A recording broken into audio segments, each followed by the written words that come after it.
এবারে আমরা দেখব এখানে যদি আমরা কোনো নতুন আইটেম অ্যাড করতে চাই তাহলে কিভাবে করব। যেমন এখানে নোভেল আছে, পোয়েম আছে, আমাদের এখন শর্ট স্টোরি দরকার। তাহলে শর্ট স্টোরি কিভাবে অ্যাড করব? এর জন্য আমাদের অ্যাডমিন প্যানেলে যেতে হবে এবং ড্যাশবোর্ডে যাওয়ার আগে একটা জিনিস দেখে নিই যে আমরা ড্রাফটে আসছি, কোনো ড্রাফট অ্যাড করতে যাচ্ছে। সেই ড্রাফটে অ্যাড করার আগে ক্যাটাগরির এখানে দুইটা আছে, নোভেল এবং পোয়েম। ঠিক এইখানে যে দুইটা আছে নোভেল এবং পয়েন্ট, ঠিক এখানে হচ্ছে সেই একই দুইটা। তাহলে হচ্ছে আমরা কিভাবে এখানে আর একটা নতুন আইটেম অ্যাড করব? যেমন আমরা হচ্ছে শর্ট স্টোরি অ্যাড করতে চাই, এর জন্য আমাদের ড্যাশবোর্ডে যেতে হবে।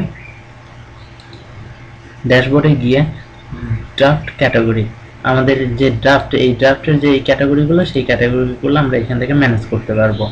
ড্রাফট ক্যাটাগরি বাটনে ক্লিক করলে আমরা আগেরগুলো দেখতে পারবো। কোনো কারণে আগের এই নামগুলো আমাদের চেঞ্জ করা দরকার, সেটা করতে পারবো এডিটের মাধ্যমে। এডিট বাটনে ক্লিক করে এখানে যদি 1 লিখে দিই, 2 লিখে দিই, 3 লিখে দিই, 4, এইভাবে আমরা যা লিখে দিব তাই এখানে অ্যাড হয়ে যাবে।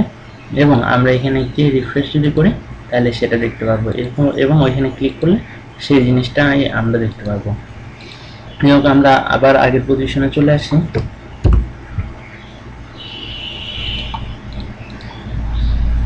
আমরা এখন এখানে নতুন কিভাবে অ্যাড করব? অ্যাড ড্রাফটে ক্লিক করে আমরা শর্ট স্টোরি চাই। শর্ট স্টোরি অ্যাড ড্রাফট, আমাদের শর্ট স্টোরি অ্যাড হয়ে গেছে। আমরা যদি এখন এখানে গিয়ে রিফ্রেশ করি তাহলে দেখব শর্ট স্টোরি নামে একটা নতুন ক্যাটাগরি চলে আসছে। এবং আমরা যদি হচ্ছে আবার ড্যাশবোর্ডে বা এখান থেকে সরাসরি ড্রাফটে যাই, ড্রাফটে গিয়ে অ্যাড ড্রাফটে ক্লিক করে আমরা একটা শর্ট স্টোরি অ্যাড করি।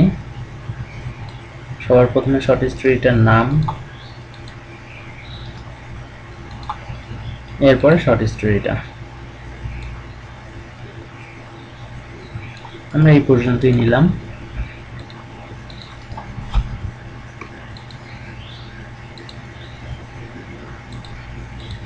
এখানে কন্ট্রোল ভি চাপলে পেস্ট হয়ে যাবে, কন্ট্রোল ভি চেপে দিলাম। এবং এখানে আমরা দেখবো যে নতুন করে শর্ট স্টোরি নামের আমাদের যে আইটেমটা সেটা চলে আসছে, যেটা এর আগে ছিল না। আমরা শর্ট স্টোরি ক্লিক করে দিলাম এবং সাবমিট করলাম। সাবমিট করে আমরা যদি এখানে গিয়ে শর্ট স্টোরিতে ক্লিক করি তাহলে দেখবো আমাদের শর্ট স্টোরি চলে আসছে, যা একটু আগে ছিল না। এখন যদি আমরা এখান থেকে শর্ট স্টোরি এডিট করতে চাই তাহলে এডিট করতে পারবো।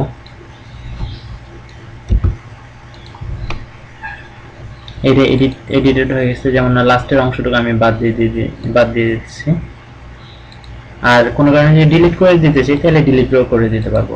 ওকে, এন্ড ডিলিটেড।